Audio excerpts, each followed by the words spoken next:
Shabbat Shalom, bendiciones, bendiciones a todos, bendiciones, qué gusto que estén conectados con nosotros en esta semana, como cada una de las semanas, estamos contentos de poder llegar a cada uno de sus hogares y ser parte de este tiempo de enseñanza. Muchas bendiciones a todos. No puedo ver quiénes están conectados, pero sabe que les amamos, les mandamos un abrazo, les mandamos muchas bendiciones a cada uno de ustedes. Así es que como cada semana estamos aquí contentos, estamos a gusto de poder estar en el tiempo santo, en el tiempo que el Creador hizo para que nos regocijáramos, estudiáramos, viniéramos a tener un encuentro con Él como cada Shabbat. Espero que así haya sido con cada uno de ustedes en el recibimiento y durante este día con cada una de sus familias. Que el Eterno añada bendición, que el Eterno añada su presencia, que el rostro de nuestro Creador esté sobre cada uno de ustedes y puedan disfrutar de un día de lleno de shalom y lleno de bendición. Esta semana vamos a ver por aquí, ahí tenemos a nuestra hermana María Román. Shalom, Shabbat Shalom, mi hermana, un abrazo, un saludo para ustedes. Estamos aquí contentos, no puedo ver a la demás gente. De hecho, déjenme ver, a ver si por aquí, si por aquí puedo ver aquí rapidito. Ya vamos a empezar. Así sirve de que le damos un poquito de tiempecito a la gente, a la demás gente que se conecta. Amén. Así es que vamos a ver por aquí. Amén, amén, amén, amén. Así que aquí estamos. Ok, sí la pude abrir por aquí. Así es que la parasha Tetzaveh para este día, parasha Tetzaveh, vamos a ver. Shabbat Shalom a mi hermano Javes Figueroa también que está por ahí. Yo sé que por ahí va a estar también nuestro hermano Luis, Jorge Luis. Así es que a toda la familia de APB que como siempre está conectada por ahí, la de las familias, familia Robles, Cordero, a cada uno de ustedes, a cada uno de los que se conectan, gracias por ser parte de este tiempo en el cual aprendemos juntos, porque aquí no se trata de que, mire, una de las cosas que yo he aprendido es que en el sistema, la mente greco-romana, aún la mente griega, la enseñanza es lineal. La enseñanza siempre viene de un maestro y el estudiante tiene que recibir todo lo del maestro. Dentro de la mente hebraica, siempre la enseñanza es recíproca. El maestro aprende del discípulo y el discípulo aprende del maestro. Y estamos en un constante aprendizaje. Aquí no se trata de que uno sepa más que otro. Claro que hay momentos en el cual cada uno de nosotros toma más tiempo de estudio, más tiempo de preparación, más tiempo de estar entre libros y entre enseñanzas y uno tiene un poquito más de conocimiento, pero hasta ahí. Uno tiene un poquito más de conocimiento, pero uno no es superior a los demás. Algo que siempre me gusta repetir es, siempre tenemos que ver a los demás como superiores a nosotros mismos. Y cuando nosotros tenemos esa mentalidad, somos recíprocos. Yo aprendo de usted y usted aprende de mí. Así es que como cada semana estamos contentos de eso. Saludos también a mi hermano Daniel, que se me pasaba por ahí, Daniel desde la Argentina. Yo sé que por ahí va a estar nuestro hermano Daniel. Así es que esta semana vamos a estar hablando unas cosas bien interesantes. Parashat Tetzaveh, vestimenta y llamado de gloria. Vamos a estar viendo cómo a través de la vestimenta y a través de la construcción del tabernáculo, el Eterno, el Todopoderoso, está haciendo un llamado a su pueblo, está haciendo un llamado a su sacerdocio, pero no solo un llamado, sino que vamos a ver que únicamente a través de la vestimenta, el Eterno está haciendo algo, porque en la vestimenta tenía un propósito, y vamos a ver a través de la Biblia ese propósito. Así es que vamos a empezar, antes de que se me vaya el tiempo. Parashat Tetzaveh significa mandarás, de alguna manera haciendo alusión de Moisés va a mandar a Aarón y a sus hijos en cuanto a las ordenanzas.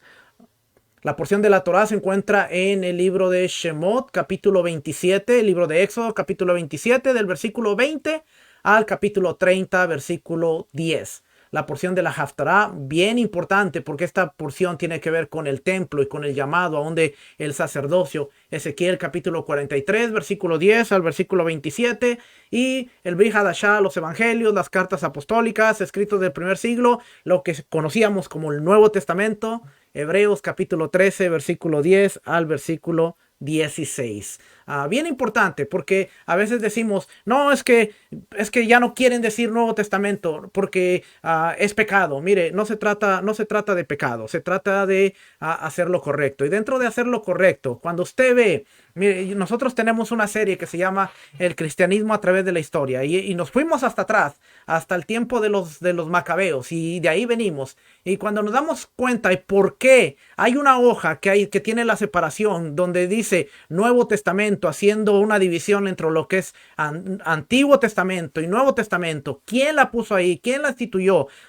Estudiamos a Marción del Ponto, uno de los enseñados dentro de los institutos y los concilios, como uno de los padres de la iglesia, que después fue exiliado, fue excomulgado de aún de la iglesia católica porque estaba lleno de gnosticismo y sus corrientes iban contrarias a lo que la Biblia había dicho. Pero él instituyó que el Dios del Antiguo Testamento era un Dios de muerte, un Dios de maldad, un Dios, y por lo tanto, el Dios del Nuevo Testamento, el Padre de Jesús, el Padre del Dios que vino a la tierra, era diferente. Era un Dios de amor, de gracia, que nosotros ya no teníamos que hacer nada porque la gracia nos daba todo lo que necesitábamos, y él estableció que entonces los cristianos debían leer lo que se conocía como el Nuevo Testamento, y ahí viene la división Nuevo Testamento. Entonces, no es que nosotros digamos que es pecado llamarle Nuevo Testamento, sino hay que llamar las cosas correctamente. Y si vemos que la Biblia es un complemento desde Génesis hasta Apocalipsis, no podemos dividirla y no podemos decir aquí hay una división y esto es para nosotros y esto es para el judío y esto es para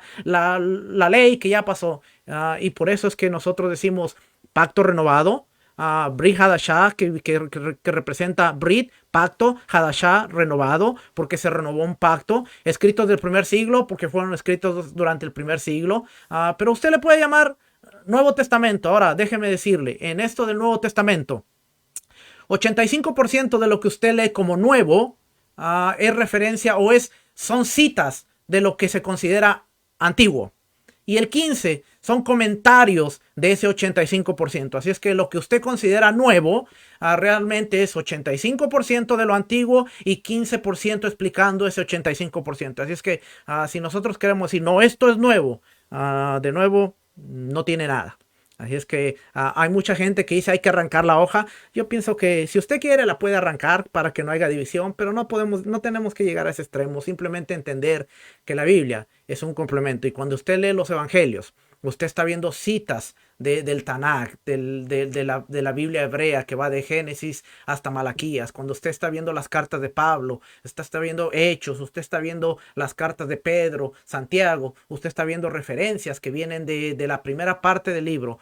Siempre nosotros decimos, usted no puede entender una historia si cuando usted ve la película, usted empieza la película al principio. Mire, yo soy bien malo para ver películas, y soy malo en el aspecto en que a veces no tengo el tiempo para sentarme a ver una película completa, y a veces tenemos que ver la película en una parte, dos partes o tres partes.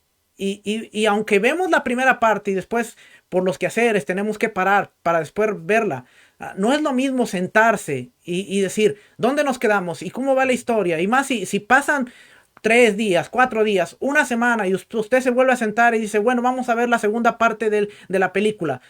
No le encuentra sentido, no le encuentra razón. A veces para mí es difícil sentarme y decir, bueno, ¿dónde nos quedamos? Bueno, y esta persona, ¿por qué? Y esta persona para acá. Y mis hijas me dicen, ¿por qué no te sientas a verla completa y la entiendes? Porque a ver, ¿y dónde? ¿Cómo llegó aquí? ¿Y por qué esta persona? Y mis hijas se me quedan viendo siempre así como que, Daddy, ¿really?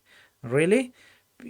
Pero no es lo mismo cuando nos sentamos desde el principio hasta el fin, veo la película completa y entonces entendemos la historia. A veces nosotros en el sistema tradicional queremos entrar a leer Mateo, Marcos, Lucas, Juan, Hechos, y de ahí irnos hasta Apocalipsis, y no entender la primera parte del libro. Citamos Gálatas, citamos la historia de Abraham con Sara, Abraham con Agar, donde Pablo está haciendo una comparación en Gálatas a lo que era el convenio, y inmediatamente nosotros sacamos esto del contexto y estamos diciendo, mira, tiene que ver con que Agar representa la ley, la esclavitud, y nosotros ya no estamos bajo la esclavitud, y sacamos completamente porque empezamos a ver una película desde la mitad. Cuando alguien nuevo viene, el primer consejo que le damos es, mire hermano, usted acaba de aceptar a Cristo, ahora lo que usted tiene que hacer es empezar a leer el Evangelio de Juan. Y después vea Hechos, después vea Romanos, y ahí va su crecimiento.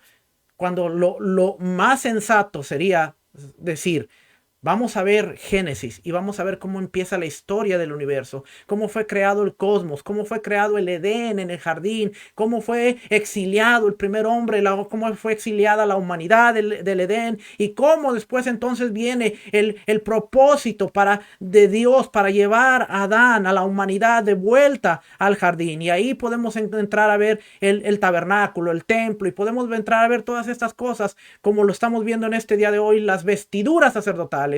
¿Qué importancia tienen en nuestra fe y cómo nos lleva a entender el propósito de Dios? Así es que esa era una pequeña introducción. ¿Amén? Así es que por eso es que muchas veces no entendemos, porque queremos empezar a leer la historia desde Mateo, y Lucas, y el anunciamiento del Hijo de Dios a través de Lucas, cómo él lo presenta con los pastores y los ángeles y las palabras que usan, pero no nos damos cuenta que aún Lucas, todo el lenguaje que está hablando en los primeros capítulos de Lucas, si usted lo ve detenidamente y lo compara con el lenguaje del templo y de las fiestas, usted se está dando cuenta que Lucas le está hablando a los pastores, que no eran pastores cualquiera, porque en esa región estaba el ganado del templo, así es que los pastores tenían que ser levitas, que ministraban en el templo. Y cuando dice han llegado unas buenas de gran regocijo, estaba hablando dentro de lo que es el marco de la fiesta de Sucot. Después viene la genealogía con Zacarías y le está diciendo cuándo él estaba ministrando, para que entendamos que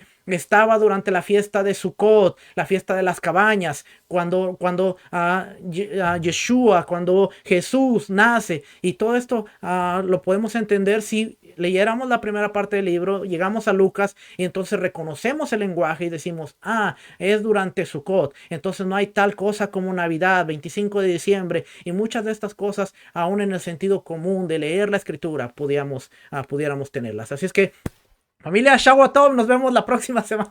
No, no es cierto, broma. Vamos a seguir. Así es que, Brihadashah, Hebreos capítulo 13, versículo 10 al 16. Amén. Temas de los que habla la Parashá. Parashá, aquí no le cambié, mire. Es Parashá número 20, Tetzaveh. Habla del aceite de oliva para la menorá, las vestiduras sacerdotales, el efod, el pectoral del juicio, el urim, el tumim.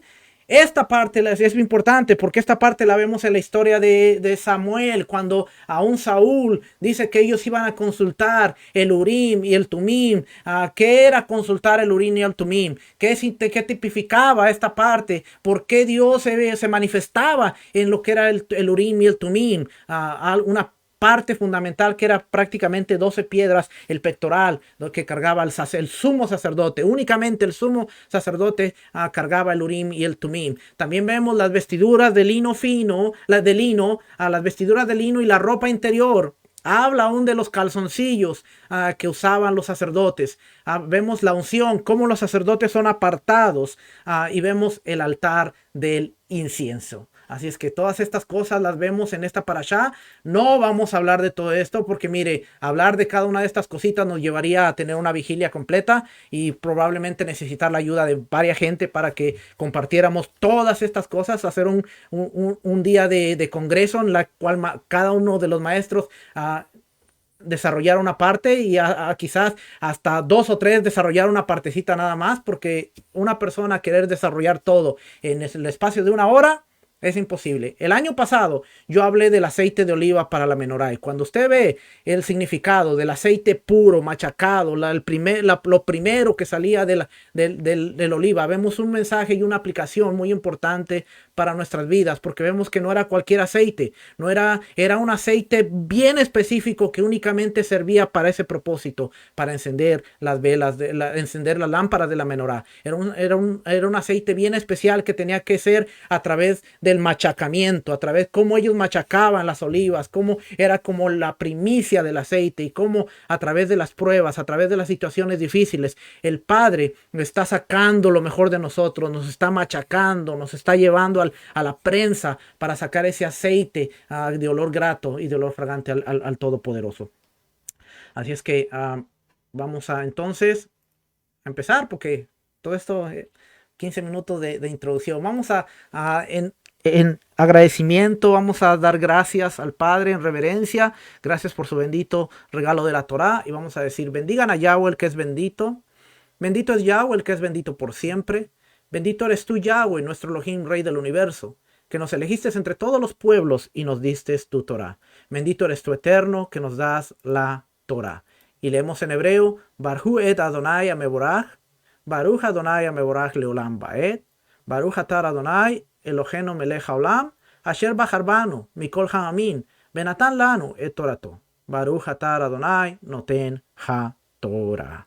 Amén. Entonces leemos, Éxodo capítulo 28, versículo 1, dice, harás llegar delante de ti a Aarón tu hermano y a sus hijos consigo, de entre los hijos de Israel, para que sean mis sacerdotes, Aarón, a Nadab, Abiú, Eleazar e Itamar, hijos de Aarón, y harás vestiduras sagradas a Aarón tu hermano, para honra y hermosura. Oiga lo que dice aquí, harás vestiduras sagradas a Aarón tu hermano para honra y hermosura. No se olvide esta parte porque dice para honra y hermosura.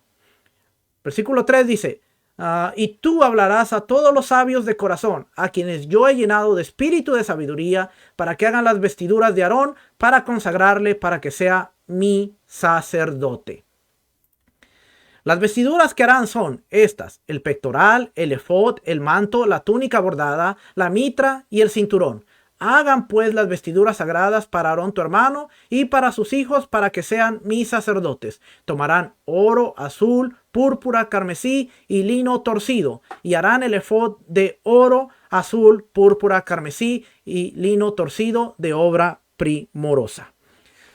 Vamos a hablar un poquito acerca de las vestiduras, un poquito nada más, porque no podemos entrar en muchas cosas que nos tomaría mucho tiempo, pero número 1, vemos a través del versículo 2 que dice para honra, algo bien importante que nos dice el versículo 2, para honra y hermosura, y luego en el versículo 3 dice, hagan las vestiduras de Aarón para consagrarle, para que sea mi sacerdote. Así es que estas vestiduras tenían un propósito, tenían el propósito de reflejar la honra y la hermosura que tenía el llamado de haber sido el sacerdote, o de ser el sacerdote del Altísimo. Así es que a través de estas vestiduras había una separación. Y vamos a ver algo bien interesante antes de que lo pierda.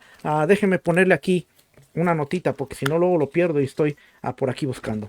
Y se me fue la notita, se cayó. Ay.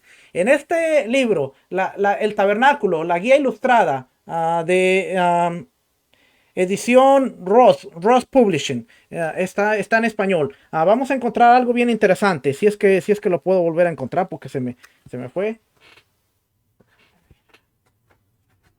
Aquí está, lo volví a encontrar.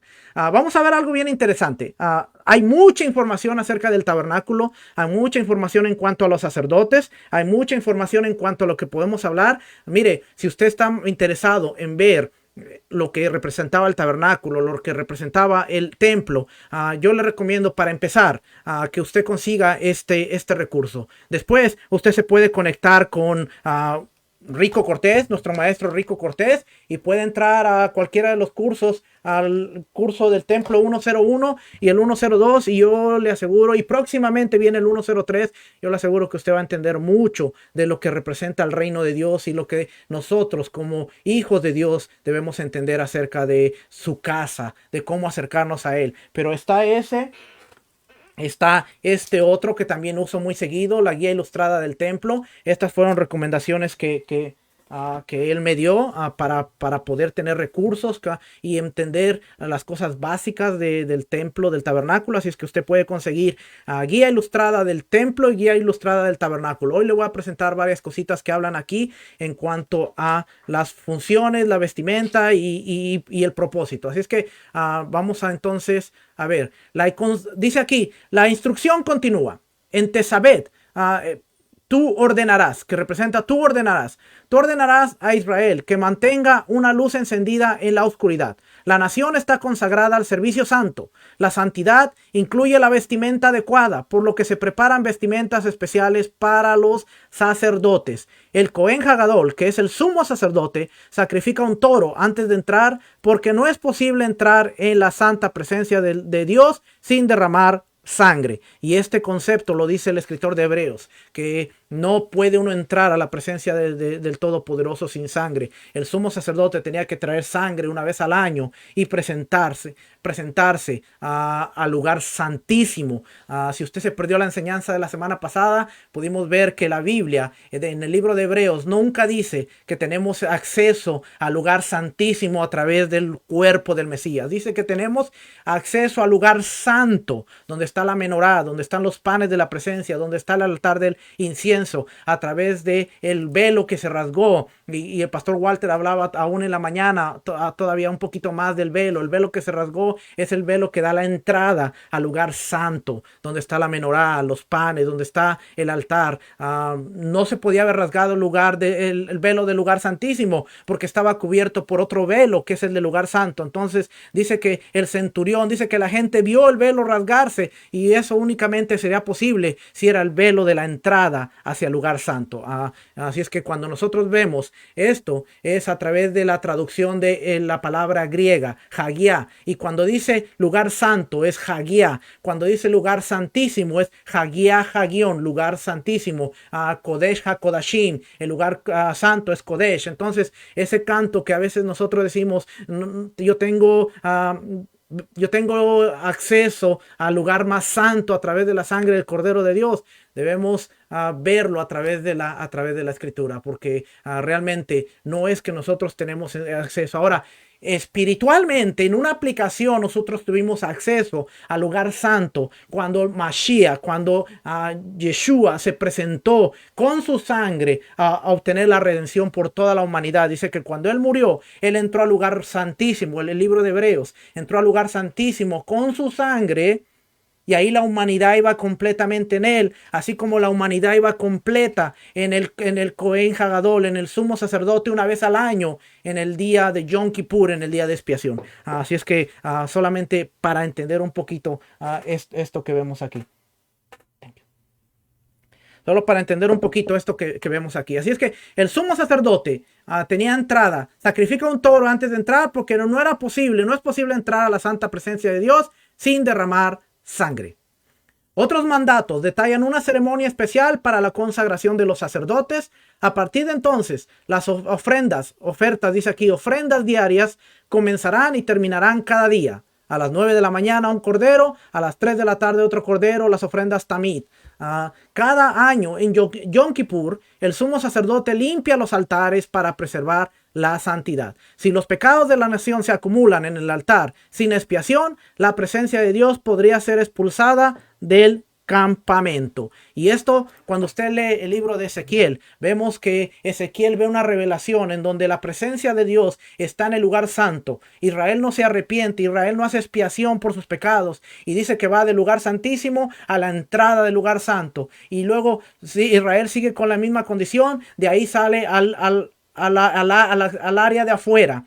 Y como Israel sigue en su misma condición de no querer tener un arrepentimiento, una teshuvá, de querer consagrar el altar como está establecido en la Torá, dice que él sale y llega hasta el monte de los olivos, en donde estaba la presencia. O sea que la presencia de Dios literalmente salió del templo, salió del lugar santísimo y fue progresivamente saliendo hasta llegar afuera. Cuando en la parashá de Pinjas, Finés, cuando están haciendo sexo ritual, Cosbi y Simri, dice que la presencia de que Moisés tuvo que sacar el tabernáculo porque el campamento se había profanado, y cualquiera que quisiera buscar a Dios iba a tener que salir afuera. ¿Por qué? Porque el campamento se había profanado. Entonces, cuando dentro de una congregación, dentro de tu vida, tú no quieres hacer una teshuvá, tú no quieres hacer un arrepentimiento, por más que proclamemos el nombre de Dios, por más que llamemos el nombre de Dios, por más que digamos, soy el templo y morada del Espíritu de Dios, si no estamos caminando como Dios quiere que caminemos, vamos a ser un templo vacío que no tiene la presencia de Dios, porque es un principio bíblico. Dios no puede estar en donde hay un lugar profanado. Dios no puede estar donde está un altar que ha sido profanado, ha sido manchado, y no ha habido un teshuvá, un arrepentimiento para poder regresar a la presencia de Dios, o que la presencia de Dios regrese a nuestras vidas. Eso es algo bien importante, porque a veces no entendemos, hermano, a veces no le enseñamos a la congregación, y podemos usar Dios te ama porque lo que Dios mira que es el corazón, Dios te entiende, y estas cosas no están mal, porque Dios no rechaza, Dios ama, Dios mira tu corazón, pero también dice que Él mira al contrito, al que se humilla, al que se arrepiente, para morar en Él y para que su presencia venga en Él. A veces nos paramos dentro de los altares y nuestra oración es: ven, Espíritu de Dios, ven, ven, ven. Pero ¿cómo está nuestro altar? ¿Cómo está nuestra casa? ¿Cómo está? ¿Realmente estamos dispuestos a limpiar las manchas que hay dentro de nuestro altar? ¿Estamos dispuestos a limpiar todo lo que hay malo dentro de nosotros para que pueda venir Dios? ¿O estamos solamente de labios diciendo: ven Dios porque quiero ver tu manifestación, ven Dios porque quiero ver tu gloria, pero no estamos dispuestos a cumplir con lo que Dios quiere? Y eso es algo bien, bien, bien interesante. Por eso, cuando vemos estas cosas, cuando vemos todo el libro de Levíticos, podemos entender cómo mantenemos la presencia de Dios en nosotros. Y eso es algo muy, muy interesante. Amén. Así es que dice aquí: si los pecados de la nación se acumulan en el altar sin expiación, la presencia de Dios podría ser expulsada del campamento. ¿Ok? Dicen que Dios usa cualquier cosa y no es así.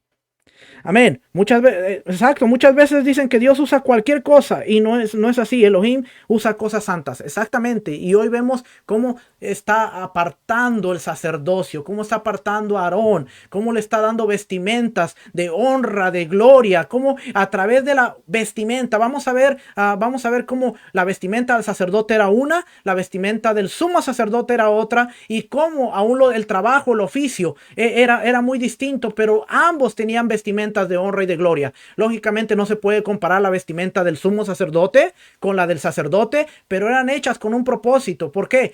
El blanco representaba que eran como los ángeles que estaban en abodá, en servicio al Eterno. Entonces Dios no podía usar cualquier cosa. Y vemos en Ezequiel que uno de los trabajos de los sacerdotes eran precisamente enseñarle al pueblo entre lo santo y lo profano, entre lo común y lo que no era, lo que era impuro. Y lamentablemente hemos fallado en eso, porque nos concentramos en muchas cosas, pero no nos concentramos en enseñarle a la gente, decirle: mira, esto es común y esto es profano. 6 días son comunes, ¿por qué? Pero un día es santo, apartado, elevado. Hay alimentos que se pueden comer y hay alimentos que no. ¿Por qué? ¿Cuál es la razón? No es que Dios haya hecho limpio todo y hay que comer ahora de todo, sino que hay un propósito y hay una función. ¿Por qué ciertos animales no pueden ser parte de tu dieta? Porque son impuros, porque no son para el consumo. Y cuando entendemos las cosas desde la perspectiva puro, santo, profano, común, la cosa cambia, porque ahora es: no, ¿por qué yo tengo que dejar de comer esto si soy salvo por gracia?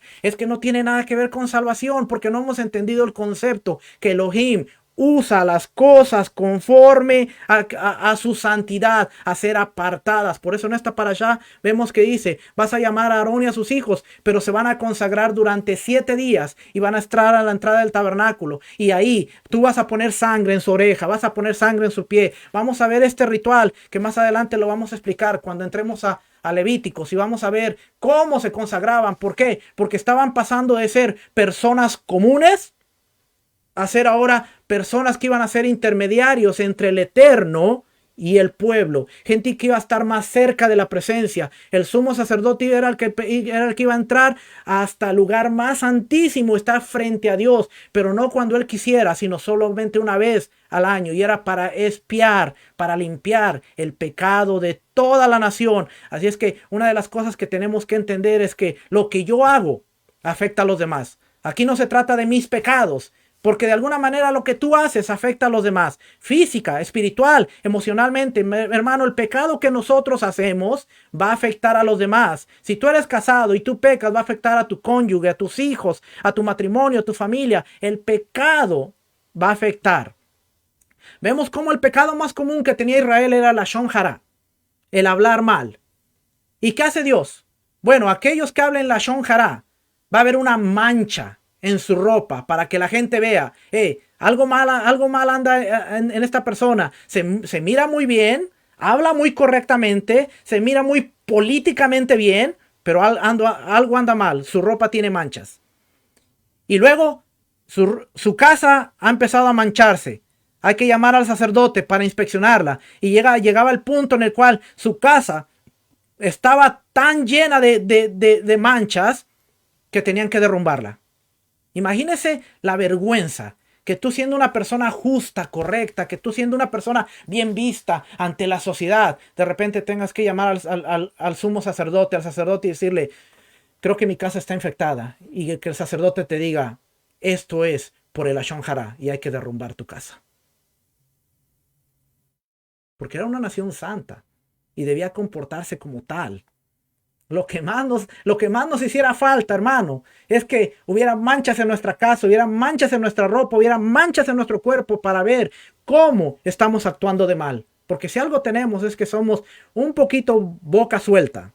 Y a veces estamos criticando, a veces estamos juzgando, a veces estamos amargados y queremos amargarle la vida a los demás, y lo hacemos a través de la lashon hara. Y el Padre dice, no, mi sacerdocio, mi sumo sacerdote va a tener unas vestimentas de honra, de gloria, pero va a tener un estilo de vida que me va a representar de una manera que la gente va a ver que Él es mi representante. Tú y yo somos representantes de Dios. Deberíamos actuar como verdaderos representantes.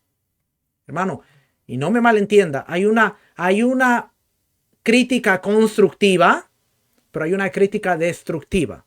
Y a veces la crítica constructiva, en el buen deseo de nuestro corazón, se convierte en crítica destructiva, porque no quieres construir, no quieres edificar, sino que quieres destruir. ¿Por qué? Porque tal vez te sientes mal que tú no estás haciendo eso, o te sientes mal que alguien lo está haciendo mejor que tú, o muchas cosas, hermano. Pero a veces aún la crítica constructiva lleva al fin de destruir y de matar. ¿Ven? Estamos homeless. Amén, hermano. Pastor Walter dice, we need help. Y cada vez que leemos la Torá, esa frase da en nuestra cabeza de decir, we need help.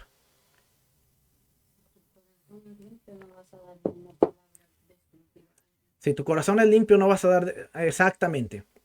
Así es que tenemos que ver nuestro corazón.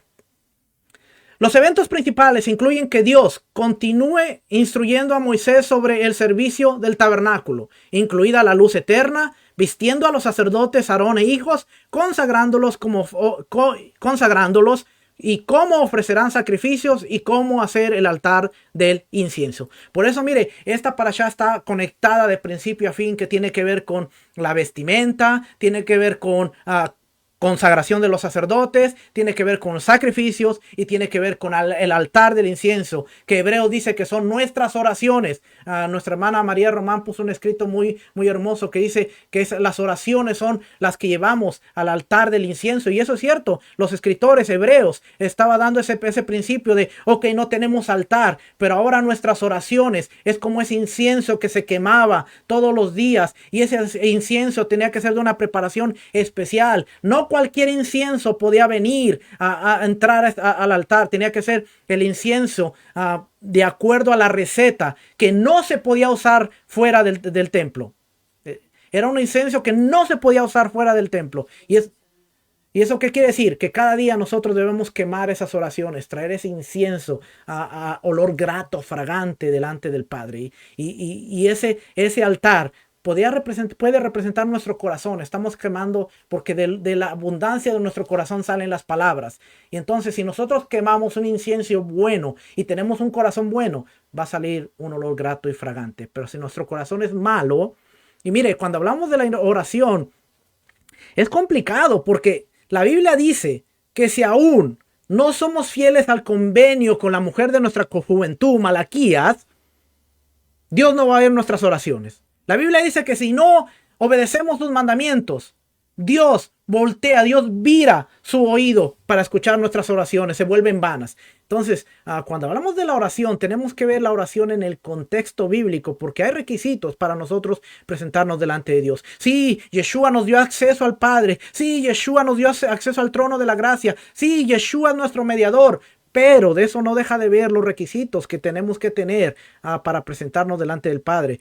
Santiago, Jacobo dice, pedís y no recibís porque pedís mal, porque pedís para vuestros deleites, para vuestras pasiones. O sea que la manera en que nos presentamos al altar del incienso, a presentar nuestras oraciones, tiene mucho que ver con la respuesta que nosotros recibimos del Eterno. ¿Ven?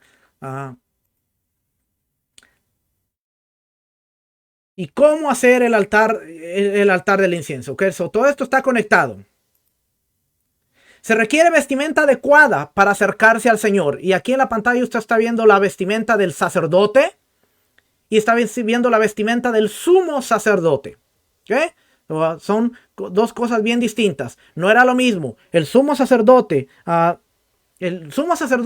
era muy distinto a todos los sacerdotes. ¿Por qué? Porque había un sumo sacerdote y había muchos sacerdotes. No todos podían llegar a ser sumos sacerdotes, únicamente la línea que venía de Aarón. Y entonces aquí la diferencia en que había ropa blanca, vestimenta para los sacerdotes, los levitas, los cantores, y había ropa para el sumo sacerdote. Ahora, entendiendo esto un poquito, vamos a ver que aquí está una grafiquita que dice, esto es del libro, el libro que le enseñé.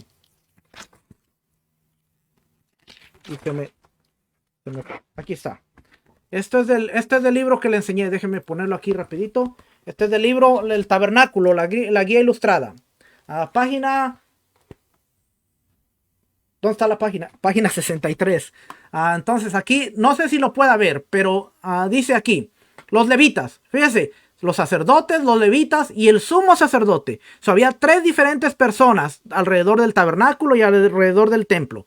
Estaban los levitas. Los levitas eran una de las 12 tribus de Israel. Leví era el tercer hijo de Jacob. Era el antepasado de este clan. Esta era la tribu de Moisés y Aarón y María o Miriam, la cual para esta época del Éxodo había crecido en gran manera. Debido a su celo por proteger la pureza y la adoración a Dios, los levitas tenían cierto estatus, en especial como tribu sacerdotal.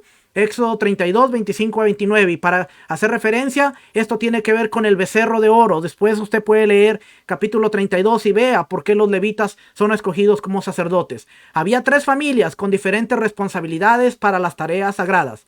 La familia de Gersón estaba encargada del tabernáculo, la cubierta de la tienda y la cortina de la puerta. Números 3, 25 y 26.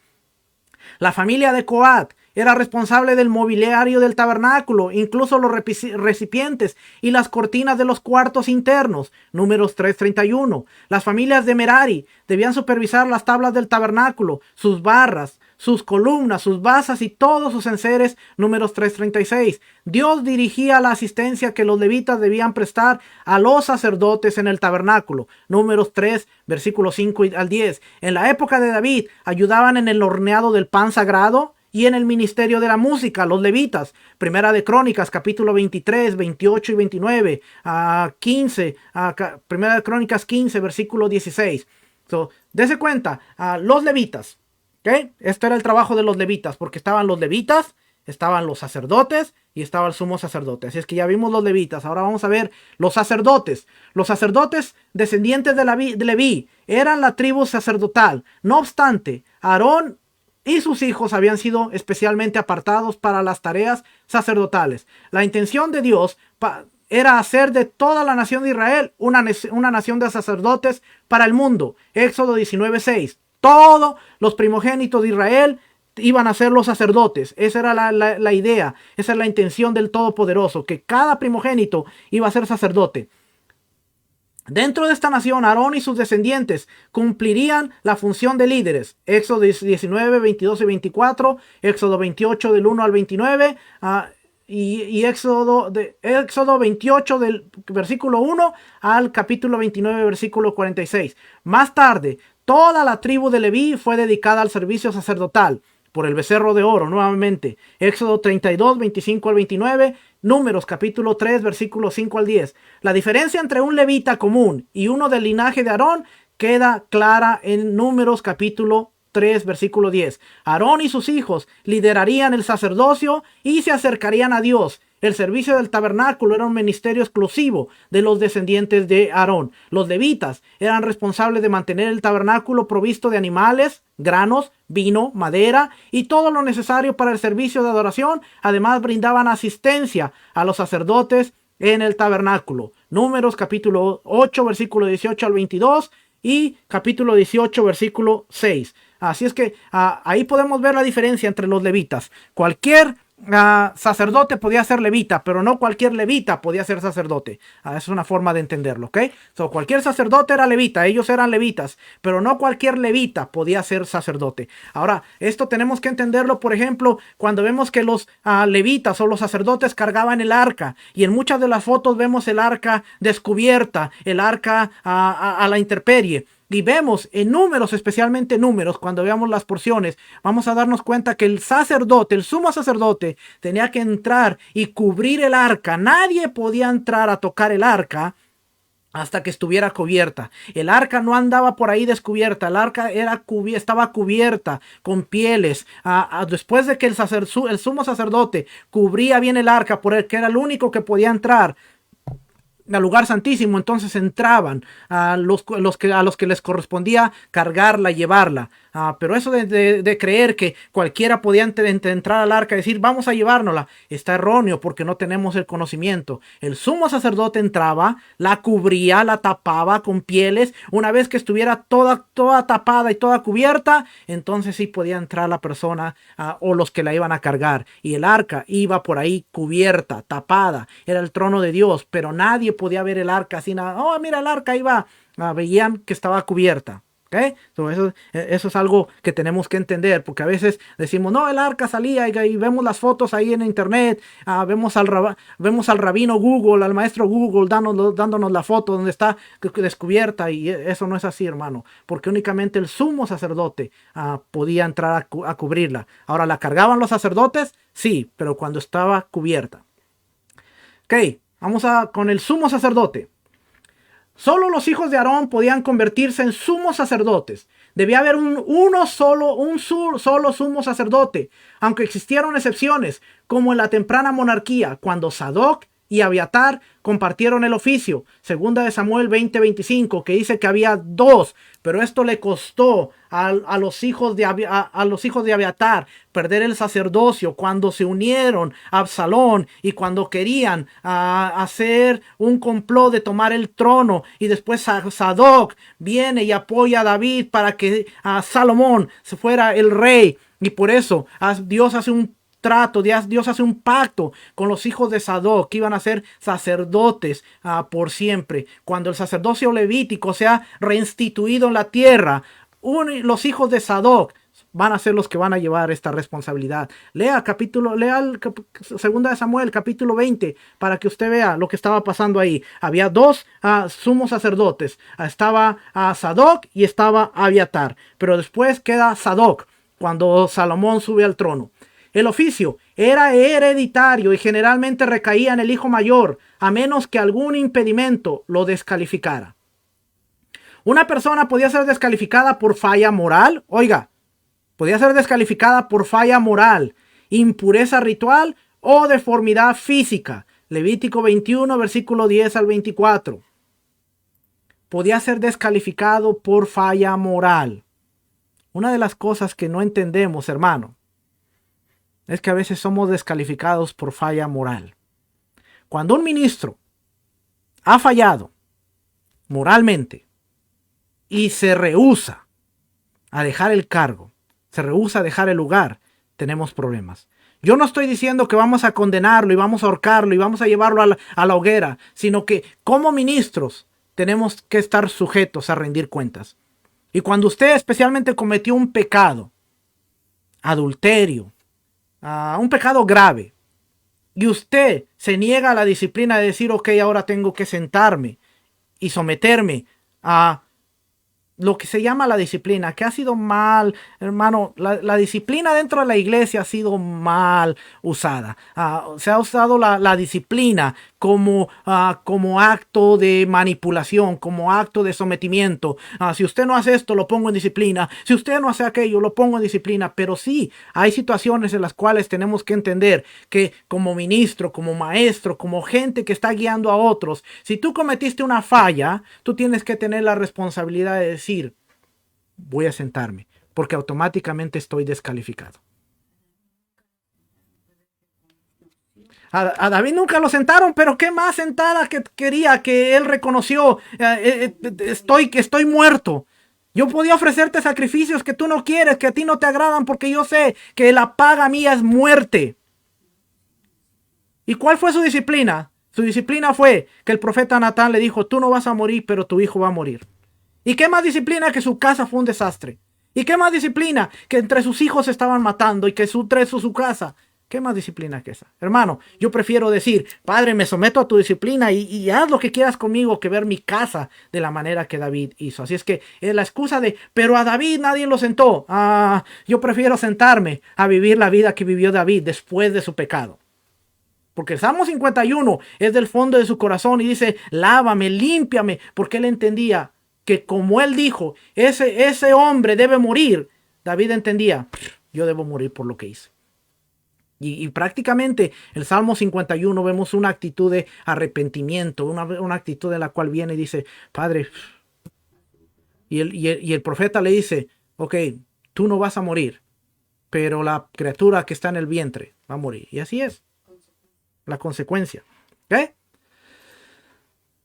Entonces, una persona podía ser descalificada por falla moral, impureza ritual o deformidad física. No, el padre lo perdona todo ahora, hermano. Ahora el Padre, usted puede seguir, hermano, que al cabo Dios ve el corazón. Y, hermano, tenemos que tener cuidado porque no entendemos cómo es el reino de Dios. Solo el sumo sacerdote podía ingresar al lugar interior, el lugar santísimo, para ministrar ante el propiciatorio el día de expiación una vez al año, Yom Kippur.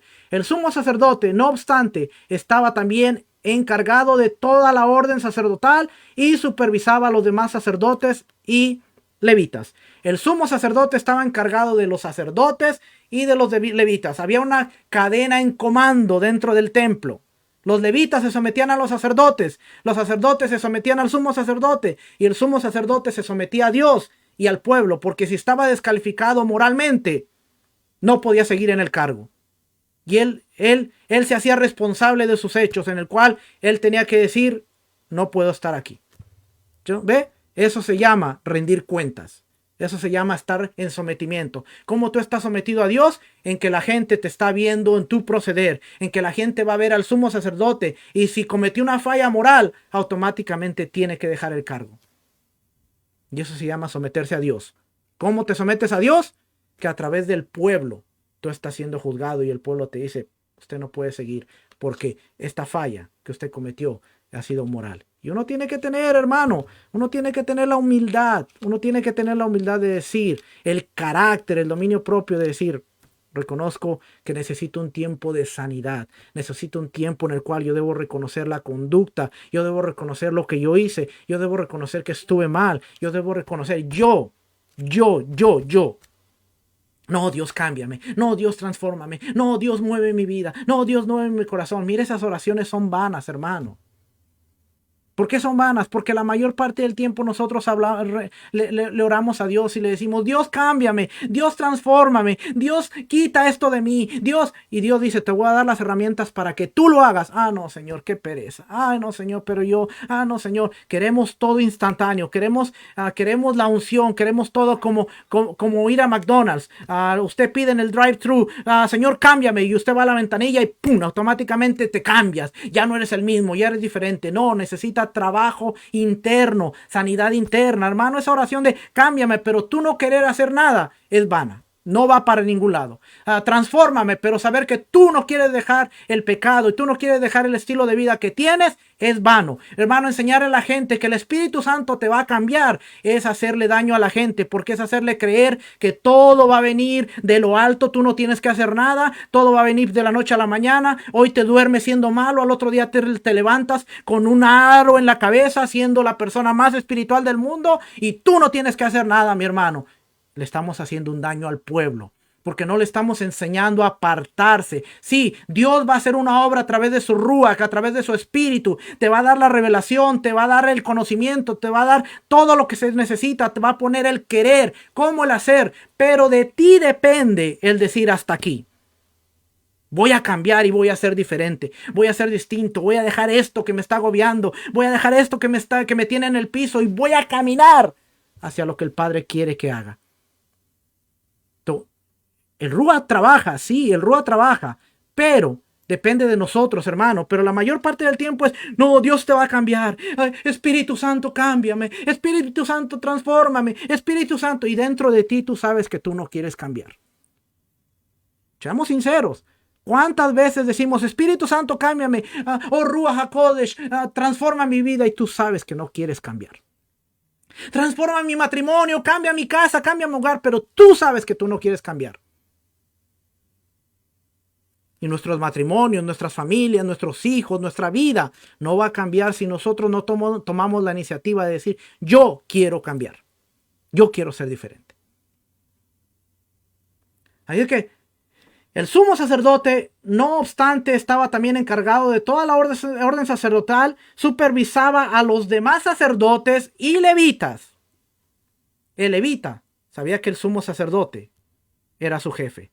Y el sumo sacerdote sabía que Dios era su jefe. Y que también de alguna manera la gente. Si algo no hay ahora, es darle cuentas a los demás, especialmente a la gente. Yo algo he aprendido es que yo tengo que darle cuenta a la gente. ¿Por qué? ¿Porque ellos sean mis dueños? ¿Ellos sean mis jefes? No, pero porque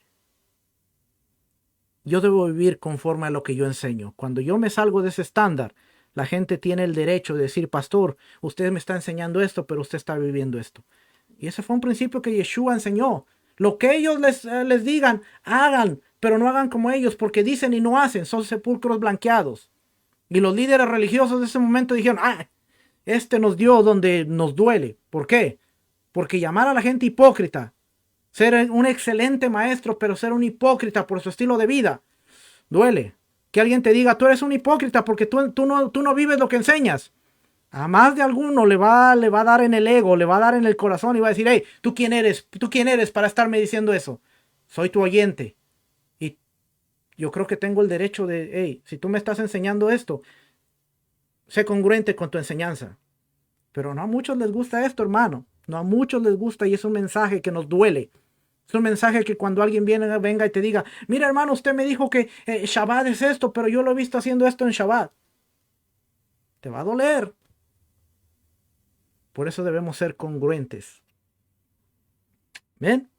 Debemos ser congruentes. Es un mensaje, mire, es un mensaje que no nos gusta, pero vamos para adelante. ¿Ven? El sumo sacerdote. Tus acciones no me dejan escuchar tus palabras. Amén. Y creo que eso lo vi de un gran sabio esta semana. En un post de un gran sabio esta semana vi eso. Tus acciones no me dejan escuchar tus palabras. Muy cierto. Así es que mire, aquí estaba.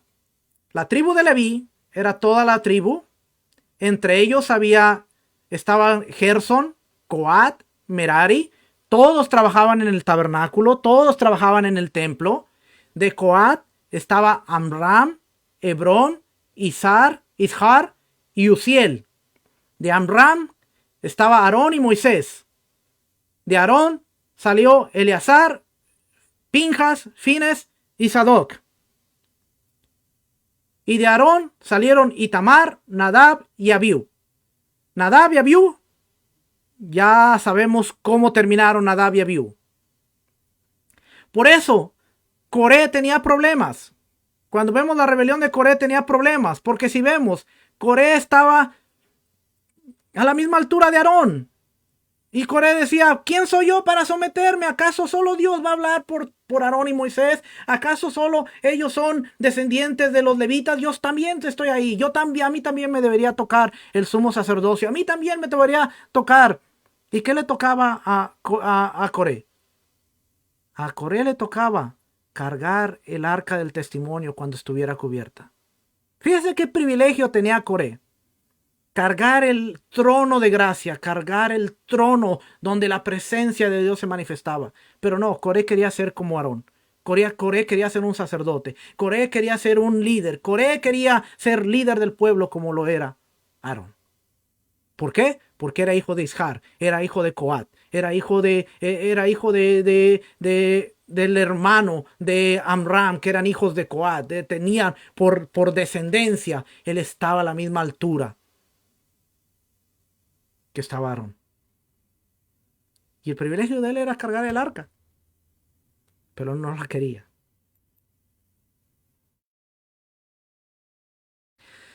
Así es que vamos a ver. Espero que haya entendido un poquito la diferencia entre lo que es los sacerdotes, los levitas, los sacerdotes y lo que era el... déjenme leerle aquí. Antes de pasar ahí, déjenme leerle aquí.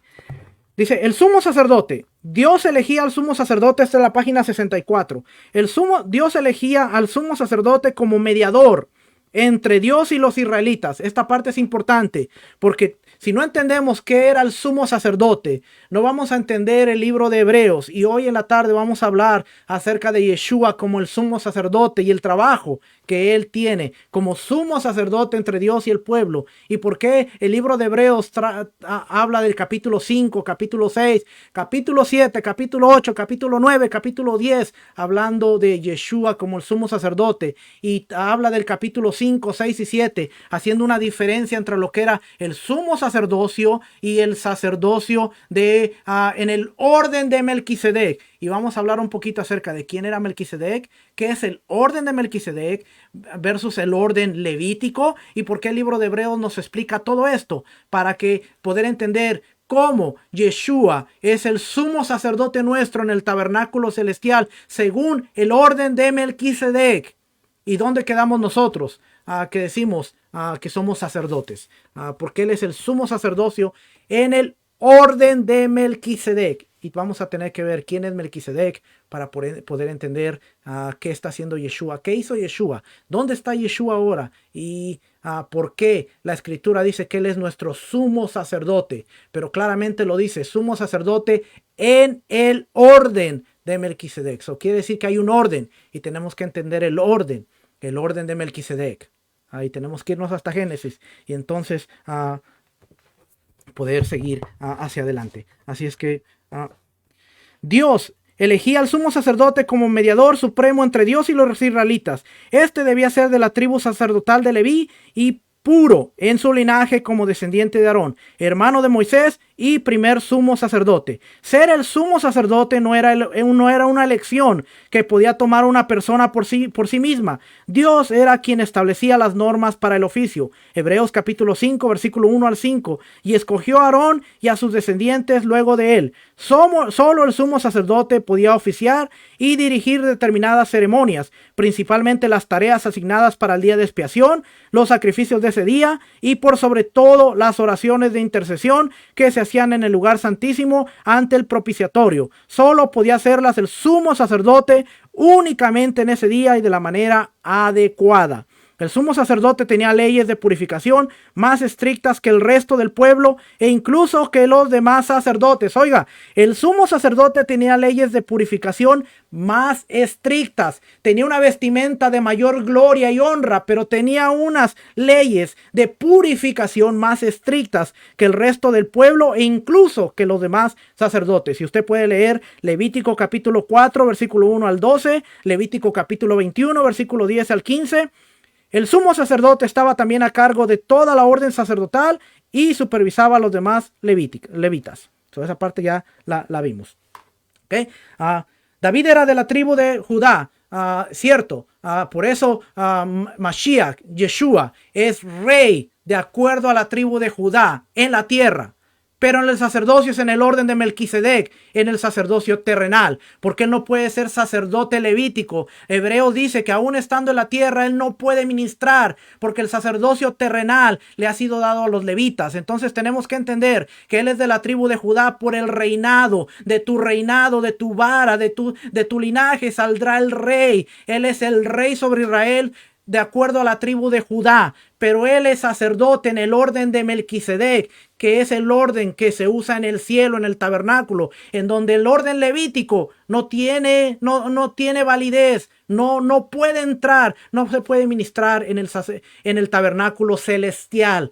Y tenemos que entender que ahí es donde él ministra, donde él ministró en el tabernáculo celestial, que aunque es de la tribu de Judá, él está ejerciendo el sacerdocio en el orden de Melquisedec, en el sacerdocio celestial. Si Yeshua está en la tierra, estuvo en la tierra, dice Hebreos capítulo 7, él no puede oficiar. Por eso cuando limpió al leproso dijo, ve, preséntate al sacerdote, porque legalmente él es el que tiene la autoridad en la tierra para declararte sano. Yo, aunque soy el Hijo de Dios, yo, aunque realicé el milagro, no tengo la autoridad, no tengo la legislación, no tengo la legislatura que tiene el sacerdocio levítico. Y el sumo sacerdote es el único que puede declararte sano. Yo no puedo ir en contra de lo que mi Padre estableció en la tierra, porque mi trabajo como descendiente de tribu es reinar. Yo voy a ser el rey sobre la tierra de acuerdo a la tribu de Judá. Pero en el sacerdocio celestial,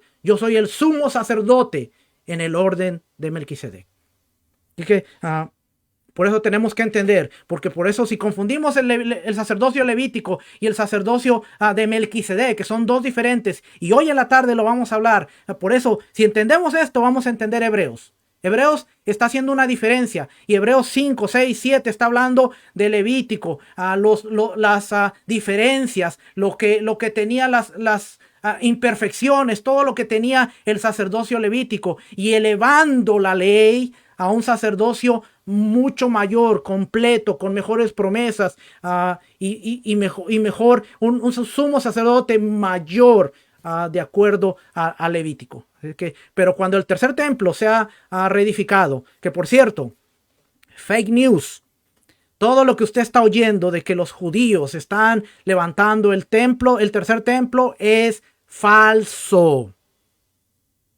Si no entendemos la localización del templo y no entendemos qué tiene que pasar para que se reconstruya el templo y el altar, nos vamos a ir con las malas noticias. Hay muchos videos que recientemente han salido que los judíos están levantando, los judíos están ya edificando el tercer templo. Mire, yo tengo un plano que me regaló Rico Cortés aquí. Yo tengo un plano aquí grande. Yo tengo este libro, la guía del templo. En la última parte, déjeme ver si la encuentro, porque como dicen por ahí, el discípulo es igual que el maestro. Yo estoy igual que el maestro. Cuando quiero algo no lo encuentro. Aquí, esta parte de aquí. Esta parte de aquí nos dice, aquí hay una foto más puntual. Esta parte de aquí dice el lugar santo y el lugar santísimo. El lugar santísimo está exactamente donde está el domo dorado, la roca. Exactamente está ahí el lugar santísimo. Encima. ¿Por qué? Porque los reyes acostumbraban que cuando ellos conquistaban una ciudad, automáticamente levantaban un templo sobre el templo para mostrar la superioridad. Los musulmanes levantaron el domo de la roca sobre el lugar santísimo. Entonces, para que se levante el templo, para que haya un lugar santísimo, tiene que desaparecer el domo de la roca dorada. Y yo le pregunto, ¿ha desaparecido? No. ¿Va a desaparecer pronto? Solo el Eterno lo sabe. Así es que eso de que se está levantando el templo, únicamente con ver el domo dorado en pie, podemos decir es falso. ¿Ok?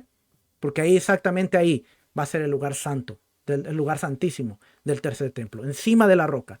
¿Qué tiene que haber? Tiene que destruirse ese lugar, purificarse y entonces levantarse el templo, el tercer templo. Está debajo de la mezquita, exactamente. Tiene que caer esa mezquita. Dice por aquí el hermano Tomás, declarar sano. El leproso tenía que llevar una ofrenda y tenía que el sacerdote inspeccionarlo para declararlo sano, que no tenía lepra y que podía reintegrarse a la sociedad porque estaba alejado. No, nadie podía tener contacto porque era una persona impura. Cuando él iba a un lugar, él tenía que gritar impuro, impuro, y la gente alejarse para no caer en estado de impureza. Entonces tenía que dejar su familia, su casa, salir del campamento. Eran personas que vivían fuera. Cuando Yeshua lo sana, dice, ve y preséntate al sacerdote porque él tiene la legalidad para declararte que estás completamente sano, que no hay lepra y que te puedes reintegrar a tu familia, a tu casa, a la sociedad, que antes estabas excluido, pero que ahora estás incluido, y eso era declararte sano. So Yeshua, aunque él lo sanó, él no podía decir, gente, este hombre es sano, porque él no tenía la jurisprudencia. Por eso dice, ve, lleva tu ofrenda, preséntate al sumo sacerdote. El sumo sacerdote te va a inspeccionar, va a hacer un ritual, te va a poner sangre en la oreja, te va a poner sangre en el pie y públicamente va a declarar a una persona impura que ha sido sanada y que legalmente puede integrarse a su sociedad, a la sociedad, a su familia, a su casa. ¿Okay? Eso es declararte sano. Aunque ya no tenía lepra, pero había todo un protocolo para que el leproso pudiera volver a la sociedad. Ok, se me acabó el tiempo.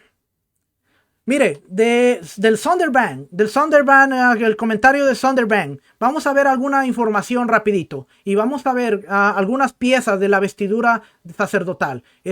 Toda esta información viene aquí, como usted ve, comentario de los antecedentes bíblicos ilustrados, Sonderban. El Antiguo Testamento. Este es el libro de Génesis, volumen 1, página 253. Dice, el efod, capítulo 28, versículo 6. Esta descripción retrata al efod como una prenda de vestir bastante cara. Dado el material del que está compuesto, una prenda similar parece mencionarse en los textos asirios antiguos. El término es epatú y en algunos documentos de Ugarit, ip en ugarítico. Hay algunos indicios de que estas prendas también eran costosas, aunque la evidencia no es concluyente. Según el relato bíblico, el efod era como un delantal que se envolvía alrededor del cuerpo de la cintura hacia abajo. En representaciones artísticas del Egipto, del Imperio Nuevo, se han conservado representaciones de prendas similares en figuras que parecen ser reales o divinas. Estas prendas incluyen correas para los hombros sujetas a la pieza principal con gemas de manera similar al efod sacerdotal. Su propósito no está claro, al igual que cualquier conexión con su contraparte israelita. Bien interesante porque las culturas alrededor tenían prendas similares, no eran iguales, pero tenían similares, para que usted vea que el sacerdocio era cuestión de honor, era cuestión de elevación. No cualquier persona podía vestir estas prendas. Pastor Walter en su parashá del día viernes, la que sale el día viernes, hizo un cálculo y a mí me explotó la cabeza cuando dice el cálculo de las vestimentas del sumo sacerdote en el valor actual nuestro eran aproximadamente $60,000. Por la vestimenta que él tenía que comprar para usarla una vez al año. Una vez al año. Él no podía entrar a Yom Kippur con la vestimenta usada del año pasado, con la vestimenta rota. Él no podía entrar. Tenía que ser una vestimenta nueva. Y el sumo sacerdote tenía que pagar de las ofrendas y del dinero que tenía aproximadamente $60,000 para su ministerio y para su servicio. $60,000. Ya, $60,000. ¿Cuánto nosotros estamos dispuestos a invertir? Éxodo 28:1 dice, harás llegar delante de ti a Aarón, a tu hermano, y a sus hijos consigo de entre los hijos de Israel, para que sean mis sacerdotes. Aarón, Nadab, Abiú, Eleazar y Tamar, hijos de Aarón. Versículo 2, y harás vestiduras sagradas a Aarón, tu hermano, para honra y hermosura. Y aquí vemos el efod. Era de oro con lino. Harán el efod de oro, de tela azul, púrpura, carmesí y de lino fino torcido. Oro, obra tejida artísticamente. Mire, esta no era cualquier obra, porque el oro lo hacían literalmente como un hilo. Lo golpeaban y lo transformaban a que fuera como un hilo. el cual podían tejer con las otras cuerdas. No era una placa de oro, no era, era como un cordón, como un hilo que iban entretejiendo con el azul, el púrpura, el carmesí.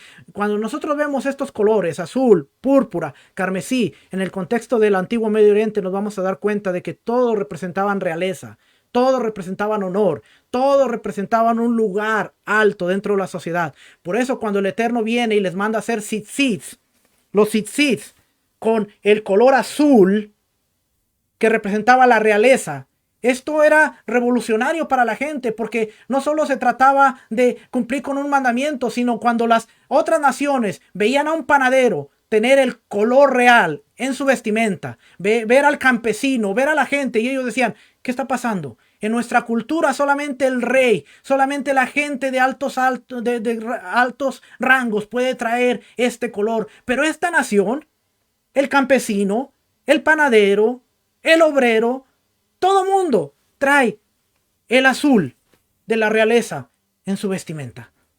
¿Ve? Por eso el concepto de tzitzi no era, mírame que yo tengo un tzitzi, sino era, yo represento al rey, guardo sus mandamientos. Cada que yo veo mi tzitzi, me acuerdo que tengo mandamientos que rigen mi vida, pero también las otras naciones dicen, wow, ¿a qué tal grado ha levantado Dios a esta persona que le ha dado un lugar de honor, realeza? Por eso no solo se trata de leer, azul, púrpura, carmesí, sino que se trata de lo que representaba para el antiguo Medio Oriente. Representaba realeza, representaba honor, representaba alto rango.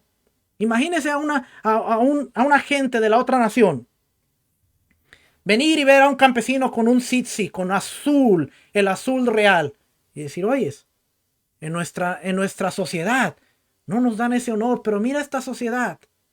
Todos tienen un nivel de reconocimiento, de honor. Y la vestimenta del sacerdote era algo impresionante, hermano. Era algo hermoso, era algo que... Y por tal motivo, aquel que cargaba la vestimenta tenía que estar consciente de lo que cargaba, porque no solo era de, miren qué bonito, yo soy el que se ve más bonito de todos ustedes, sino yo soy el que tiene mayor grado de pureza, mayor grado de responsabilidad, mayor grado de santidad. Santidad no significa cuánta unción tú cargas, sino cuán cerca tú estás de Dios a través de tu vida, cuán apartado, cuán alejado estás. ¿Sabe que yo estaba leyendo en un libro en donde veía que a los sumos sacerdotes no se les permitía estar en fiestas normales como a todos los demás? Lo cuidaban tanto que tenía como una corte de seguridad en donde aún él no entraba a orar junto con los demás sacerdotes, y cuando él entraba, él tenía un sacerdote a la izquierda, un sacerdote a la derecha, un sacerdote detrás, un sacerdote en la puerta para que él pudiera orar, hacer las oraciones, y cuando ellos terminaban, ellos salían, y entonces los demás sacerdotes en el diario mover del tabernáculo, del templo, pudieran entrar. El sacerdote estaba apartado. ¿Por qué? Porque no podía estar oyendo, contaminándose con lo demás pueblo. Ahora, nosotros queremos estar metidos en todo lugar. Y eso nos juega a nuestra parte. ¿Por qué? Porque a veces estamos tan involucrados en la vida de la gente que cuando usted quiere dar un consejo, la gente lo toma mal. La gente le toma que tú me estás juzgando porque sabes mi vida. Tú me estás juzgando porque conoces. No. A veces yo te estoy dando este consejo porque es necesario para que tú tengas diferencia, una vida diferente. Por eso a veces el compañerismo no es bueno, hermano. Tenemos que estar accesibles a la gente. Tenemos que tener esa armonía, esa amistad, todo. Pero cuidar de hasta qué punto, como lo hacía el sumo sacerdote. Mire, este libro, Colorful Ceremonies in the Beit HaMikdash, tiene una sección acerca de el Kohen Hagadol, el sumo sacerdote. Y cuando yo estaba leyendo todo esto, yo decía, wow, cómo la corte, cuando ellos iban a orar, antes de que entrara todo mundo a orar, como haga de cuenta como el presidente de Estados Unidos, que tenía el FBI, los cortaban y llegaban al lugar y se paraba uno en la puerta y otro aquí, otro acá y el otro atrás. ¿Por qué? porque cuidaban tanto la santidad, cuidaban tanto que este hombre estuviera apartado, ritualmente puro, moralmente puro, porque era su representante ante la sociedad. Exacto. Si algo nos tenemos que cuidar, especialmente como hombres, es que usted no puede estar dándole consejos a mujeres por texto, por persona, cuando usted está solo. Mano, no, no, porque por muy buena intención que usted tenga por servir, usted no puede comprometerse a esto.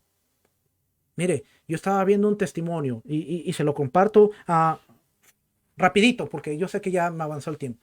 Yo estaba viendo un video que hicieron una de estas personas para como una obra que estaba caracterizada ahí. Había un pastor en la iglesia y este pastor tenía 3 iglesias más y su ministerio estaba creciendo y su ministerio estaba yendo hacia arriba. De repente una hermana viene y le habla al pastor y le dice que está enamorado de ella, que está enamorado de él y que ella piensa muchas cosas con él y el pastor, un hombre de Dios, la rechaza y le dice, hermana, ¿qué le pasa? Yo tengo mi esposa, tengo mis hijos, soy un hombre de Dios, yo no puedo hacer esto, no puedo hacer nada. Ok, a la siguiente reunión de consejo en donde estaban los líderes, los ancianos, los diáconos, estaba todo el mundo. Dice el pastor, bueno, está el foro abierto para sus preguntas, sus cosas. Se levanta la hermana y dice, yo solo quiero confesar que el pastor me anda siguiendo, se me ha declarado, quiere tener una aventura conmigo. Es más, tenemos una aventura. Y todo el mundo se sacude y dice, wow, este hombre no sabemos no lo creemos porque lo conocemos, lo vemos y todo. Y esta mujer dice, es más, yo les puedo probar, el pastor tiene un lunar en sus partes privadas que nadie conoce más que su esposa. Aquí está su esposa y su esposa no me va a dejar mentir si sí o no. Y la esposa se levanta y dice, oye, pero ¿cómo me hiciste esto? ¿Qué pasa? Y todo. Para no hacerle la historia larga, corta, el pastor pierde, lo sacan, el ministerio lo corre, no hacen una investigación, sino que lo corren, le quitan la iglesia, lo mandan al exilio y lo sacan. Años más tarde, la hermana está en el lecho de muerte y quiere hablar con el pastor, pero el pastor se niega. Entonces viene el pastor que se quedó en el lugar, el que ahora era el pastor viene y la hermana dice, quiero confesarme porque yo sé que estoy a punto de morir, la muerte está cerca y quiero confesarme. Hace un par de años, hace muchos años, hubo una reunión en la cual yo acusé al pastor y yo dije que él tenía una relación conmigo y quiero confesarme y decir que no era cierto. Y el pastor dice, hermana, pero usted le hizo mucho daño al pastor. ¿Y por qué hizo esto? Porque el pastor me gustaba y como él no me hacía caso y él no me atendía, entonces yo hice esto para molestarlo. Pero hermana, usted dijo que el pastor tenía un lunar en donde nadie sabía, solo su esposa. ¿Pero cómo? Es que yo era enfermera y el pastor fue a hacerse un procedimiento y en el consultorio donde yo trabajaba, ahí anestesiaron al pastor y yo pude ver ese lunar y yo sabía que el pastor tenía ese lunar. Y dijo el pastor, bueno, hermana, vamos a orar para que usted se arrepienta, para que Dios tenga su amor, su misericordia, tenga todo. Oraron y después de la oración, a los cuantos minutos, la hermana murió. Y el pastor, apenado, va a buscar al pastor allá a la montaña, allá donde vivía, y le dice, pastor, estamos bien avergonzados, estamos bien, mire, que esta hermana ha confesado su maldad, ha confesado lo que pasó, queremos pedirle que usted regrese a su iglesia, que usted regrese al llamado que Dios le ha dado, que usted... Y el pastor le dice, yo puedo regresar con una condición. Yo regreso con la condición de que ustedes me regresen a mi esposa, a mis hijos y todos los años que he perdido.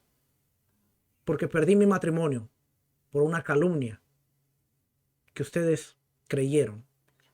Si ustedes, por un lashon hara, si ustedes me regresan a mi esposa, a mis hijos y me regresan todos los años que yo he perdido en mi matrimonio, yo regreso. El pastor dijo, es imposible, no podemos hacer eso. Y él dijo, quédense con su iglesia, quédense con su concilio, que yo estoy bien y yo estoy tranquilo.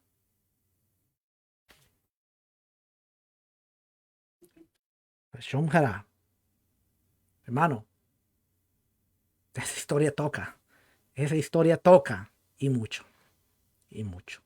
Haz vestiduras sagradas a Aarón tu hermano para honra y hermosura. La honra y hermosura requiere de muchas cosas. Versículo 28:11 dice, se discute el tipo exacto de piedra involucrado aquí para grabar un nombre en una piedra. Es una práctica bien acreditada. Era común que un individuo tuviera su nombre. Esas personas eran típicamente hombres grabado en una piedra que luego usaba como su sello oficial. Por ejemplo, los documentos legales suelen tener impresiones de sellos. Después de que se redactó el documento, el individuo presionó o rodó su sello de piedra en una porción de arcilla adherida al documento, dejando así su insignia en el documento y haciendo oficialmente suyo con estas piedras conmemorativas de los hijos de Israel. Y aquí está una parte del efod y usted puede ver. Esta es una representación muy antigua de cómo se veían las piedras con los nombres escritos de los hijos de Israel. Aquí las vemos y aquí las vemos en la mayoría de las fotos como las piedras de colores, pero tenían las letras, ¿okay? Tenían las letras de los hijos de Israel, los nombres de las letras de los hijos de Israel. Dice, atadas a su vestidura, el sumo sacerdote fue señalado como el representante oficial del pueblo y pudo llevar sus peticiones, ofrendas y ofrendas ante Yahweh. Esto es el comentario, es el mismo comentario Sunderbrand, página 253. Las piedras del efod, y tomarás 2 piedras de onice y grabarás en ellas los nombres de los hijos de Israel. 6, Éxodo 28:10. 6 de sus nombres en una piedra y los otros 6 nombres en la otra piedra conforme al orden de nacimiento de ellos. De obra de grabador en piedra, como grabaduras de sello, harás grabar las 2 piedras con los nombres de los hijos de Israel, les harás alrededor engastes de oro. Estas eran las que iban en los hombros. Y ahorita vamos a ver el lugar exacto.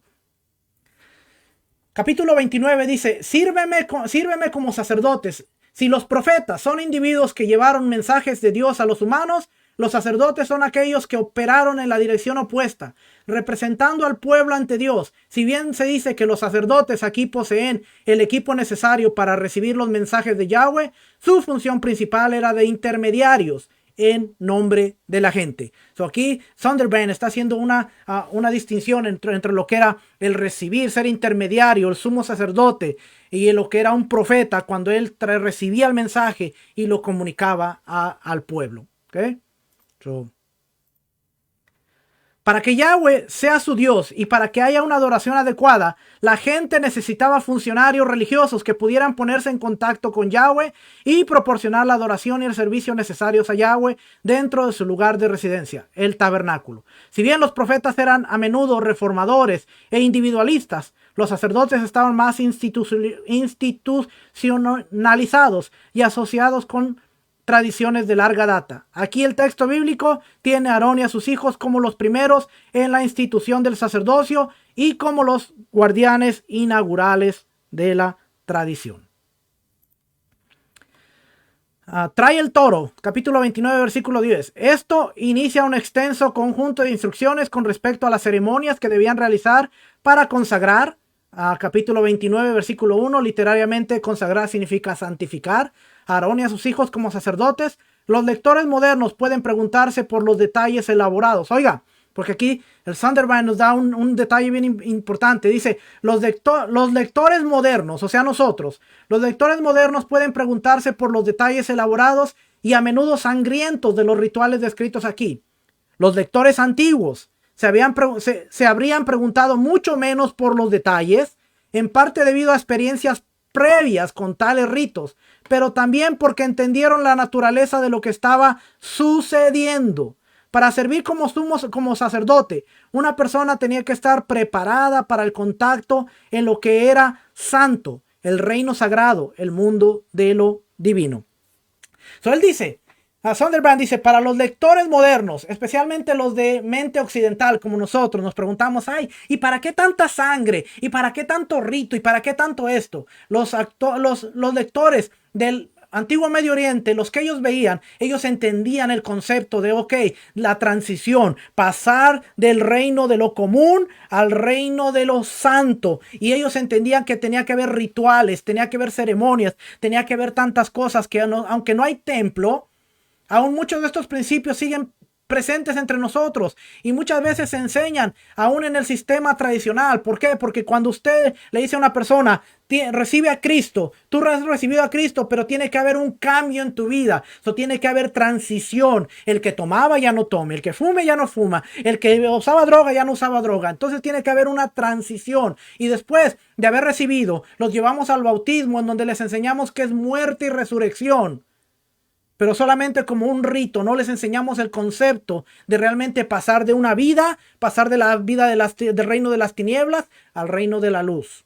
Y todo esto, el concepto de la transición, tenemos que entenderlo como hijos del reino, porque aunque no tenemos templo, nosotros seguimos al tiempo de ser apartados, al tiempo de ser aceptados dentro de la familia de Dios a través de la sangre de Yeshua, como el cordero que quita el pecado del mundo. Tenemos que hacer transición. Y hay gente que ha recibido a Cristo 10, 15, 20 años y sigue teniendo el mismo estilo de vida. Y eso no se puede, hermano. Corintios dice, segunda de Corintios dice, de modo que si alguno está en Mashiach, si alguno está en Cristo, nueva criatura es. Las cosas viejas pasaron, he aquí todas son hechas nuevas. Tiene que haber un proceso de transición en donde tú pases de aquí a acá. Y nuevamente, como les dije al principio, esto no es por obra y revelación del Espíritu. Déjenme terminar porque ya se me acabó el tiempo así. La antigua sociedad israelita operaba con el entendimiento de que había 3 categorías o estados distintos en los que las personas y los objetos podían encontrarse: el estado de impureza, el estado de limpieza y el estado de santidad. Había tres estados en los que las personas y las cosas podían estar: el estado de impureza, el estado de limpieza y el estado de santidad. Yahweh habitó el último, el estado de la santidad, y los animales no aptos para comer habitaban el estado de impureza. Entonces, si queremos entender cómo podemos acercarnos a Yahweh y cómo podemos entrar delante de su presencia, tenemos que entender que no podemos estar en un estado de impureza y llegar al estado más alto, que es el estado de santidad. Tiene que haber estado de impureza, estado de limpieza, la transición para poder llevar allá. Y esto es lo que Aarón y sus hijos en esta parashá encontramos, que dice: tenlos en la tienda de reunión 7 días. Hay una transición en donde están dejando de ser personas comunes para portar una vestimenta de honor y gloria, pero también ellos han tenido una transición en donde entran al estado de santidad, que es lo más alto que puede haber. Las personas podían moverse entre limpias e impuras según lo que estuvieran estado haciendo recientemente, comiendo, tocando, etcétera, etcétera. A las personas en estado de impureza no se les permitía acercarse a nadie ni a nada considerado santo. Incluso las personas que creían que estaban en un estado de limpieza podían sufrir terribles consecuencias si entraban en contacto con lo que era santo sin autorización. Y aquí dice, por ejemplo, 2 de Samuel capítulo 6, versículos 6 y 7. ¿Y qué encontramos en 2 de Samuel? Usa, una persona que estaba pura ritualmente, pura moralmente, podemos decirlo. No hay pruebas, pero podemos decirlo que estaba pura ritualmente, pura moralmente. ¿Y qué hace Usa? Querer tocar el arca que se estaba cayendo. Querer tocar el arca, que él no era levita, ni era sacerdote, ni era de los que estaban encargados de manipular, tocar, cargar el arca. Y aunque esta persona no estaba haciendo nada malo, cae muerta al instante y en el lugar. Hermano, las buenas intenciones no dejan a un lado el orden divino de las cosas. No importa tu corazón y no importa la buena intención. Si tú no estás caminando conforme al diseño y lo establecido por Dios, puede haber consecuencias, y puede haber consecuencias fatales, aún estando en la gracia. No, en la gracia no nadie muere. Le ha hecho 5. Ananías y Zafira, unos hombres, después de que Yeshua muere, resucita y que estamos en el pacto de la gracia, tratan de hacer algo bueno con malas intenciones. Venden la propiedad, la traen, sustraen de la propiedad, y ellos quieren hacerse pasar como dignos de justicia. Vendimos la propiedad y esto es lo que nos dieron y aquí traemos, cuando ellos habían sacado A ellos nada les costaba decir, vendimos esta propiedad, nos quedamos con esta parte y esta parte es para ustedes. Y era totalmente bueno, era totalmente agradable. Pero cuando ellos quisieron aparentar algo que no era, hubo consecuencias. Y en la gracia y en el espíritu, Pedro le pregunta, hey, ¿has vendido en tanto la propiedad? Sí, en tanto. Aquí está, la hemos traído. Y dice que cayó muerto. Inmediatamente después viene su esposa y le pregunta, ¿en cuánto vendieron la propiedad? En lo que te dimos, Pedro, nos quedamos sin nada. ¿Por qué te atreviste a contristar al espíritu? ¿Por qué? Porque estaban tratando de aparentar un acto de justicia que no debían. Y cayó muerta. Y estamos hablando de hechos. Mano, hoy en día nos hacen falta esas cosas. Nos hacen falta esas cosas. Ok, voy a terminar por aquí porque ya me quedan 2 y termino, ya 11:30. Una de las metas del pacto de Yahweh con los israelitas era hacer de ellos una nación santa. Capítulo 19, versículo 6 de Éxodo.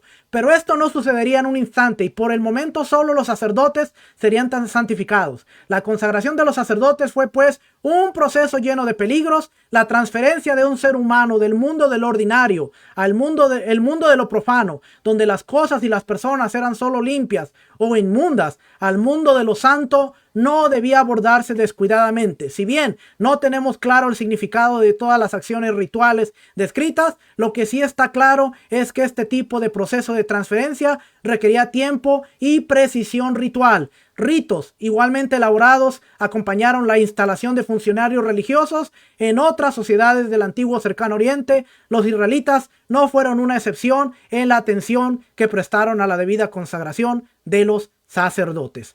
Sangre y aceite de la unción. El poner sangre y aceite sobre Aarón y sus hijos ayuda a consagrarlos, transfiriéndolos al reino de lo sagrado y haciéndolos aptos para el servicio a Yahweh. Lo que no está claro es cómo la sangre y el aceite provocan esto. Un paralelo interesante surge de Emar en un texto sobre la celebración del festival de Sucru, que se puede caracterizar con la celebración del Nuevo Año. En un momento de las ceremonias se frota un conjunto de piedras con aceite y sangre. Esto también puede ser un acto de consagración, pero el tipo de piedras involucradas y la naturaleza precisa del acto son oscuros. Sin embargo, la combinación de aceite y sangre parecen haber tenido un significado religioso importante en las sociedades del antiguo Cercano Oriente y pueden estar relacionadas con las ceremonias en las que las personas y los objetos deben cruzar el a veces peligroso abismo entre lo sagrado y lo profano. Las otras culturas lo entendían. ¿Qué era pasar de lo santo? ¿Qué era pasar de lo profano a lo santo? Y hermano, a través de las vestiduras y a través del rito que vemos en esta parashá, podemos ver cómo Dios está trayendo a unos hombres que habían sido llamados, les da vestimentas, les hace un rito de transferencia para traerlos a un lugar donde iban a traer honor, pero ese honor caracterizaba la presencia de Dios y requería responsabilidad. Mano, hoy todos queremos el puesto, pero no queremos el proceso para poder llegar ahí. Y para poder ser representantes dignos del Todopoderoso, necesitamos examinar nuestras vidas y ver qué es lo que realmente estamos haciendo. No se trata del cargo, no se trata de la posición, no se trata del título. Se trata de cómo manejas tú con la responsabilidad de tener ese título y tener ese cargo en ti. Hermano, tenemos muchas cosas que aprender. We need help. Necesitamos ayuda para poder entender que las cosas santas son santas. Las cosas profanas son profanas. Mire, hermano, a veces no tenemos cuidado que metemos a nuestras congregaciones cualquier cosa. Cualquier cosa pisa lo que consideramos espacios sagrados. Y tenemos que ser más cuidadosos. Si algo nos enseña el tabernáculo, si algo nos enseña el templo, es la legalidad del reino de Dios. Y hoy todo mundo habla del reino. Hoy todo mundo habla del reino de Dios, pero muy pocos hablan de la legalidad y de lo que conlleva ser representantes de este reino de Dios. Y hoy en esta parashá vemos, hazle vestiduras a Aarón y a sus hijos. Hazle vestiduras a Aarón, el sumo sacerdote, vestiduras de honra y gloria. Y apártalo como mi sumo sacerdote, como mi representante. Y ahora tenemos un sumo sacerdote que es Yeshua, pero nosotros somos los representantes. Por eso Pablo, Rab Shaul dijo, ser imitadores de mí, como yo soy de Mashiach. ¿Cuántos en este día pueden levantar la mano y decir, imítame a mí, porque yo soy un digno de representante de Mashiach? Pero ¿cuántos realmente pudiéramos decir, haz lo que yo te digo, pero no me imites a mí, porque yo no represento a Mashiach, soy un mal representante? Pero eso tiene que cambiar, hermano. Nuestros actos deben ir conforme a nuestras palabras, y que la gente pueda escuchar nuestras palabras porque ve nuestros actos, porque somos representantes del sumo sacerdote Yeshua HaMashiach en el orden de Melquisedec. Hermanos, espero que esta palabra haya sido de bendición, de enseñanza. Disculpe que me pasé del tiempo, pero realmente era un tema que quería tratar para que usted viera. Son recursos que usted puede considerar. Thunderband, Background Commentary, el comentario está en inglés. Yo todo esto lo tuve que traducir, pero si usted habla inglés, usted lo puede conseguir. Una de las herramientas más maravillosas que podemos encontrar se llama Logos. Logos está en un precio accesible para tener lo básico del programa, pero después usted puede ir añadiendo recursos a como usted quiera. Mire, si usted viera la gran cantidad de recursos que nosotros tenemos, no nos los han regalado, pero a través de esos recursos podemos tener un mayor entendimiento. Vale la pena, hermano. Y no le hablo de precios porque estamos en Shabbat y no es conveniente. Pero cuando termine Shabbat, entre logos.com y usted va a ver los diferentes programas, los diferentes paquetes. A Javes lo acabo de animar. Javes acaba de obtener un gran paquete que no sabe ni cuántos libros tiene y no sabe ni lo que tiene Javes, pero por ahí tiene muchos recursos. Tenemos muchos recursos. Y esto es así, hermano. Esto es revelación divina, sí, pero viene a través del estudio, a través de la validación que gente ha estudiado, ha validado, ha trabajado, ha puesto su vida en ello, y entonces ahora nosotros validamos a través de ello y podemos presentar una información objetiva, una información verificable. Si alguien quiere el PowerPoint, yo se lo puedo dar. Usted mándeme un mensaje. Esto es para cada uno de nosotros, hermano. Esto no es mío. Esto no es mío, no lo comparto. Esto es para todo aquel que lo quiera. Si alguien quiere el PowerPoint, mándeme a pedirlo. Si alguien quiere el recurso, no se lo puedo dar porque la licencia es para una computadora, pero usted puede conseguir también estos recursos. Familia, Shabbat Shalom. Hoy en la tarde sale la siguiente parte de la historia del cristianismo. Estamos aprendiendo muchas cosas interesantes, 7 de la noche. Y hoy a las 5 vamos a estar hablando de Mashiach en el sumo sacerdocio de Melquisedec. Y vamos a entender muchas cosas. Familia, Shabbat Shalom, Shabbat Tov. Gracias a todos ustedes que se conectaron.